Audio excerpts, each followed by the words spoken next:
Kisah Para Rasul pasal 26.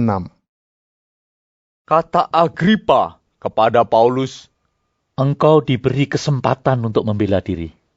Paulus memberi isyarat dengan tangannya, lalu memberi pembelaannya seperti berikut. Ya Raja Agripa, aku merasa berbahagia karena pada hari ini aku diperkenankan untuk memberi pertanggungan jawab di hadapanmu terhadap segala tuduhan yang diajukan orang-orang Yahudi terhadap diriku, terutama karena engkau tahu benar-benar adat istiadat dan persoalan orang Yahudi.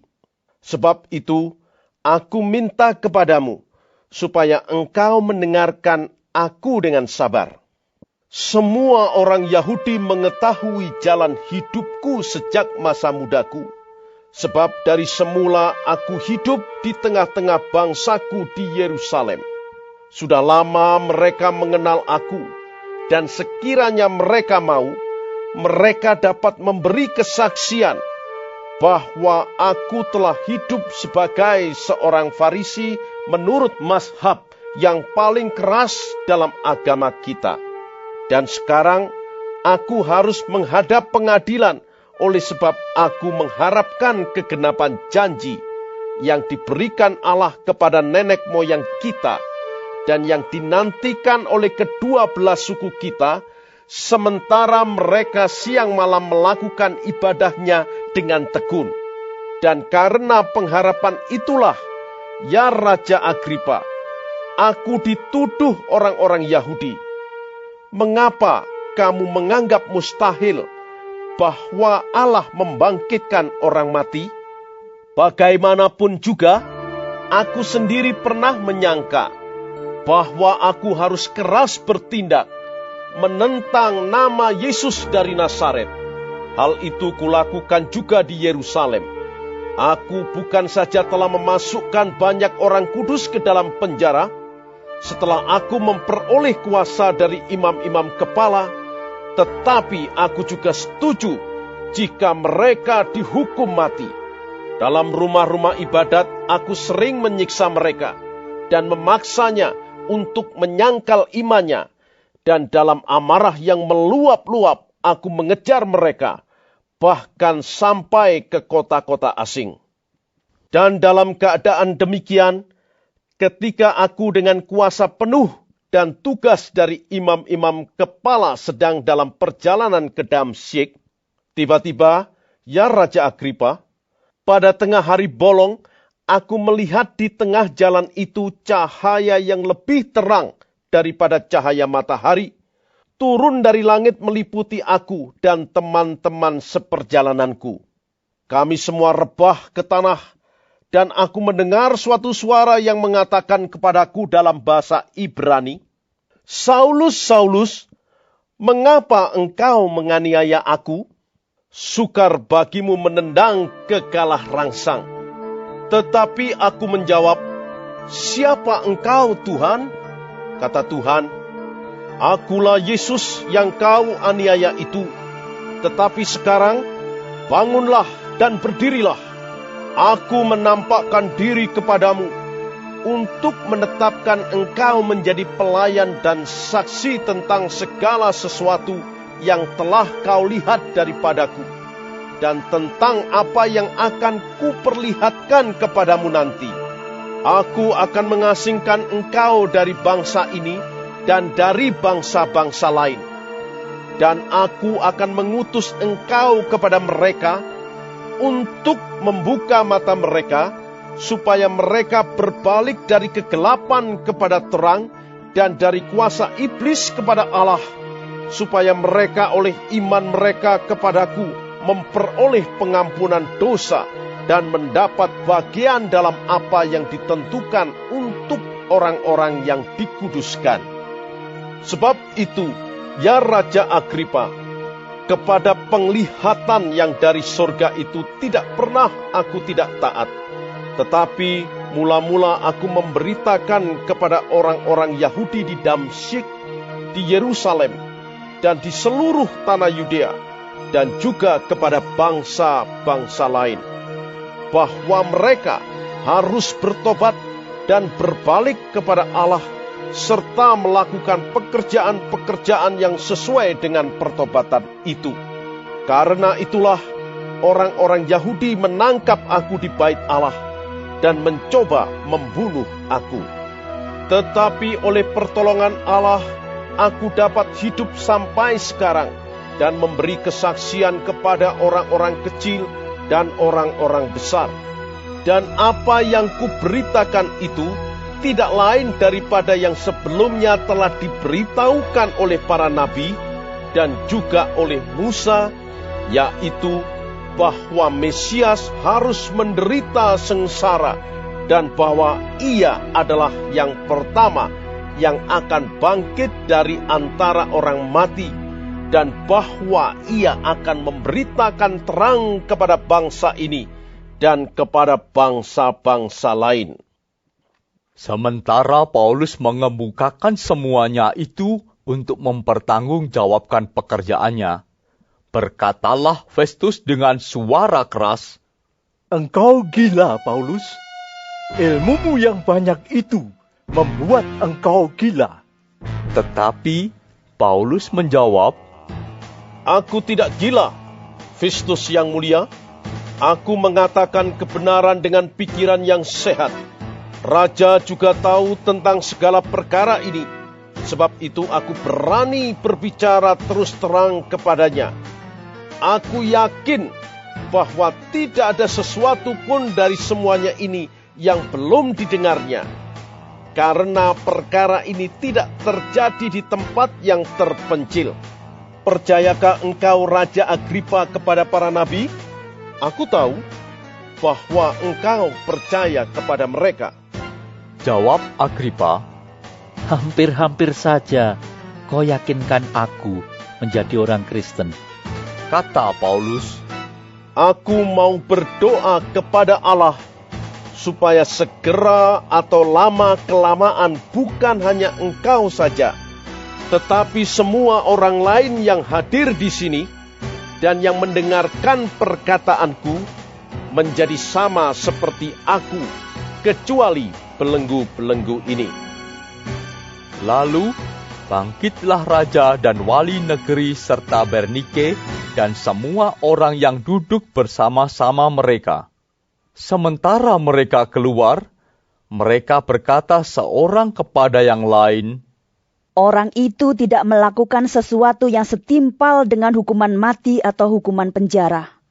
kata Agripa kepada Festus, Orang itu sebenarnya sudah dapat dibebaskan, sekiranya ia tidak naik banding kepada Kaisar. Kisah Para Rasul pasal 27. setelah diputuskan bahwa kami akan berlayar ke Italia, maka Paulus dan beberapa orang tahanan lain diserahkan kepada seorang perwira yang bernama Julius dari pasukan Kaisar.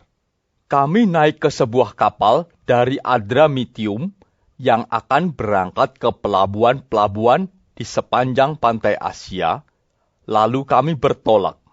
Aristarkus, seorang Makedonia dari Tesalonika, menyertai kami.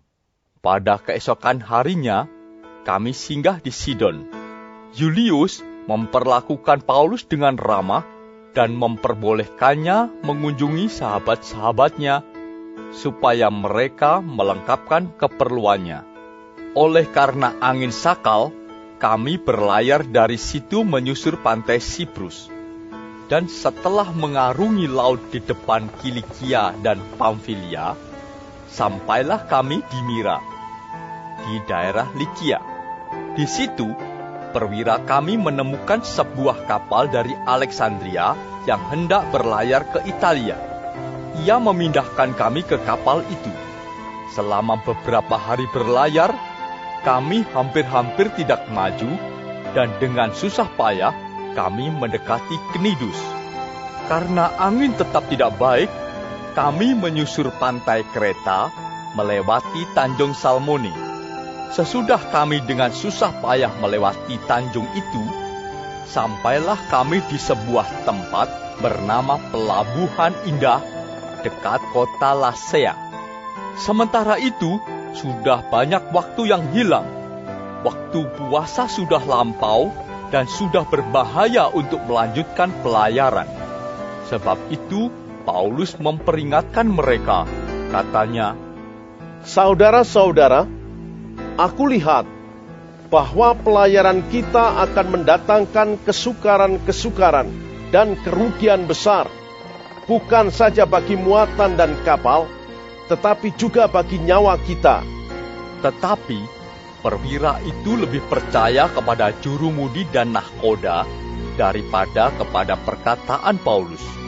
Karena pelabuhan itu tidak baik untuk tinggal di situ selama musim dingin, maka kebanyakan dari mereka lebih setuju untuk berlayar terus dan mencoba mencapai kota Fenix untuk tinggal di situ selama musim dingin. Kota Fenix adalah sebuah pelabuhan pulau Kreta yang terbuka ke arah barat daya dan ke arah barat laut. Pada waktu itu, angin sepoi-sepoi bertiup dari selatan. Mereka menyangka bahwa maksud mereka sudah tentu akan tercapai. Mereka membongkar sauh, lalu berlayar dekat sekali menyusur pantai Kreta. Tetapi, tidak berapa lama kemudian, turunlah dari arah pulau itu angin badai yang disebut angin timur laut. Kapal itu dilandanya dan tidak tahan menghadapi angin haluan.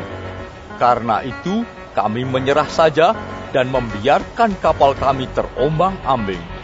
Kemudian, kami hanyut sampai ke pantai sebuah pulau kecil bernama Kauda. Dan di situ, dengan susah payah, kami dapat menguasai sekoci kapal itu. Dan setelah sekoci itu dinaikkan ke atas kapal, mereka memasang alat-alat penolong dengan meliliti kapal itu dengan tali. Dan karena takut terdampar di beting sirtis, mereka menurunkan layar dan membiarkan kapal itu terapung-apung saja. Karena kami sangat hebat diombang-ambingkan angin badai, maka pada keesokan harinya mereka mulai membuang muatan kapal ke laut. Dan pada hari yang ketiga, mereka membuang alat-alat kapal dengan tangan mereka sendiri. Setelah beberapa hari lamanya, baik matahari maupun bintang-bintang tidak kelihatan, dan angin badai yang dahsyat terus-menerus mengancam kami. Akhirnya, putuslah segala harapan kami untuk dapat menyelamatkan diri kami. Dan karena mereka beberapa lamanya tidak makan, berdirilah Paulus di tengah-tengah mereka dan berkata, "Saudara-saudara, jika sekiranya nasihatku dituruti, supaya kita jangan berlayar dari Kreta, kita pasti terpelihara dari kesukaran dan kerugian ini. Tetapi sekarang, juga dalam kesukaran ini, aku menasihatkan kamu, supaya kamu tetap bertabah hati, sebab tidak seorang pun di antara kamu yang akan binasa, kecuali kapal ini. Karena tadi malam seorang malaikat dari Allah, yaitu dari Allah yang aku sembah sebagai miliknya, berdiri di sisiku, dan ia berkata, 'Jangan takut, Paulus, engkau harus menghadap Kaisar, dan sesungguhnya oleh karunia Allah, maka semua orang yang ada bersama-sama dengan engkau di kapal ini akan selamat karena engkau. Sebab itu, tabahkanlah hatimu, saudara-saudara, karena aku percaya kepada Allah bahwa semuanya pasti terjadi sama seperti yang dinyatakan kepadaku. Namun, kita harus mendamparkan kapal ini di salah satu pulau.' Malam yang ke-14 sudah tiba, dan kami masih tetap terombang-ambing di Laut Adria. Tetapi, kira-kira tengah malam, anak-anak kapal merasa bahwa mereka telah dekat daratan. Lalu mereka mengulurkan batu duga, dan ternyata air di situ 20 depa dalamnya. Setelah maju sedikit, mereka menduga lagi, dan ternyata 15 depa. Dan karena takut bahwa kami akan terkandas di salah satu batu karang, mereka membuang 4 sauh di buritan, dan kami sangat berharap mudah-mudahan hari lekas siang. Akan tetapi, anak-anak kapal berusaha untuk melarikan diri dari kapal. Mereka menurunkan sekoci dan berbuat seolah-olah mereka hendak melabuhkan beberapa sauh di haluan. Karena itu, Paulus berkata kepada perwira dan prajurit-prajuritnya, Jika mereka tidak tinggal di kapal, kamu tidak mungkin selamat.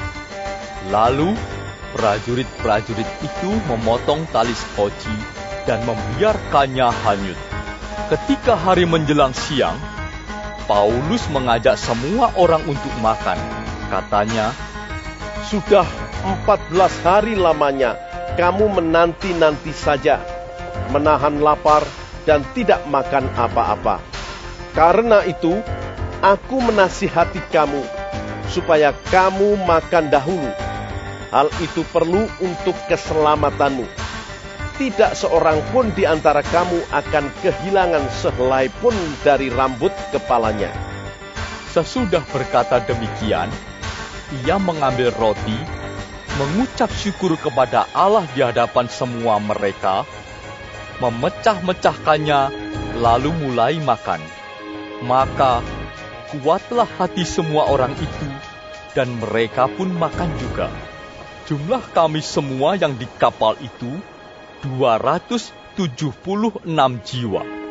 Setelah makan kenyang, mereka membuang muatan gandum ke laut untuk meringankan kapal itu. Dan ketika hari mulai siang, mereka melihat suatu teluk yang rata pantainya. Walaupun mereka tidak mengenal daratan itu, mereka memutuskan untuk sedapat mungkin mendamparkan kapal itu ke situ. Mereka melepaskan tali-tali sauh, lalu meninggalkan sauh-sauh itu di dasar laut. Sementara itu, mereka mengulurkan tali-tali kemudi, memasang layar topang, supaya angin meniup kapal itu menuju pantai. Tetapi mereka melanggar busung pasir, dan terkandaslah kapal itu. Haluannya terpancang dan tidak dapat bergerak, dan buritannya hancur dipukul oleh gelombang yang hebat. Pada waktu itu, prajurit-prajurit bermaksud untuk membunuh tahanan-tahanan, supaya jangan ada seorang pun yang melarikan diri dengan berenang. Tetapi perwira itu ingin menyelamatkan Paulus. Karena itu, ia menggagalkan maksud mereka dan memerintahkan supaya orang-orang yang pandai berenang lebih dahulu terjun ke laut dan naik ke darat, dan supaya orang-orang lain menyusul dengan mempergunakan papan atau pecahan-pecahan kapal. Demikianlah mereka semua selamat naik ke darat. Kisah Para Rasul pasal 28. Setelah kami tiba dengan selamat di pantai, barulah kami tahu bahwa daratan itu adalah Pulau Malta. Penduduk pulau itu sangat ramah terhadap kami. Mereka menyalakan api besar dan mengajak kami semua ke situ karena telah mulai hujan dan hawanya dingin. Ketika Paulus memungut seberkas ranting-ranting dan meletakkannya di atas api, keluarlah seekor ular beludak karena panasnya api itu, lalu menggigit tangannya. Ketika orang-orang itu melihat ular itu terpaut pada tangan Paulus, mereka berkata seorang kepada yang lain, Orang ini sudah pasti seorang pembunuh, sebab meskipun ia telah luput dari laut, ia tidak dibiarkan hidup oleh Dewi Keadilan. Tetapi Paulus mengibaskan ular itu ke dalam api, dan ia sama sekali tidak menderita sesuatu. Namun mereka menyangka bahwa ia akan bengkak atau akan mati rebah seketika itu juga. Tetapi sesudah lama menanti-nanti, mereka melihat bahwa tidak ada apa-apa yang terjadi padanya. Maka sebaliknya mereka berpendapat bahwa ia seorang dewa. Tidak jauh dari tempat itu ada tanah milik gubernur pulau itu. Gubernur itu namanya Publius. Ia menyambut kami dan menjamu kami dengan ramahnya selama 3 hari. Ketika itu, ayah Publius terbaring karena sakit demam dan disentri. Paulus masuk ke kamarnya. Ia berdoa serta menumpangkan tangan ke atasnya dan menyembuhkan dia. Sesudah peristiwa itu, datanglah juga orang-orang sakit lain dari pulau itu, dan mereka pun disembuhkan juga. Mereka sangat menghormati kami, dan ketika kami bertolak, mereka menyediakan segala sesuatu yang kami perlukan. 3 bulan kemudian, kami berangkat dari situ naik sebuah kapal dari Alexandria yang selama musim dingin berlabuh di pulau itu. Kapal itu memakai lambang Dioskuri. Kami singgah di Sirakusa dan tinggal di situ 3 hari lamanya. Dari situ kami menyusur pantai, lalu sampai ke Rhegium. Sehari kemudian, bertiuplah angin selatan, dan pada hari kedua, sampailah kami di Puteoli. Di situ, kami berjumpa dengan anggota-anggota jemaat, dan atas undangan mereka, kami tinggal 7 hari bersama-sama mereka. Sesudah itu, kami berangkat ke Roma. Saudara-saudara yang di sana telah mendengar tentang hal ihwal kami, dan mereka datang menjumpai kami sampai ke Forum Appius dan Tres Taberne. Ketika Paulus melihat mereka, ia mengucap syukur kepada Allah, lalu kuatlah hatinya. Setelah kami tiba di Roma, Paulus diperbolehkan tinggal dalam rumah sendiri bersama-sama seorang prajurit yang mengawalnya. 3 hari kemudian, Paulus memanggil orang-orang terkemuka bangsa Yahudi, dan setelah mereka berkumpul, Paulus berkata, Saudara-saudara, meskipun aku tidak berbuat kesalahan terhadap bangsa kita atau terhadap adat istiadat nenek moyang kita, namun aku ditangkap di Yerusalem dan diserahkan kepada orang-orang Roma. Setelah aku diperiksa, mereka bermaksud melepaskan aku, karena tidak terdapat suatu kesalahan pun padaku yang setimpal dengan hukuman mati. Akan tetapi orang-orang Yahudi menentangnya, dan karena itu terpaksalah aku naik banding kepada Kaisar. Tetapi bukan dengan maksud untuk mengadukan bangsaku. Itulah sebabnya aku meminta, supaya aku melihat kamu dan berbicara dengan kamu. Sebab justru karena pengharapan Israel lah aku diikat dengan belenggu ini. Akan tetapi, mereka berkata kepadanya, Kami tidak menerima surat-surat dari Yudea tentang engkau, dan juga tidak seorang pun dari saudara-saudara kita datang memberitakan apa-apa yang jahat mengenai engkau. Tetapi kami ingin mendengar dari engkau bagaimana pikiranmu. Sebab tentang mazhab ini kami tahu bahwa di mana-mana pun ia mendapat perlawanan. Lalu, mereka menentukan suatu hari untuk Paulus.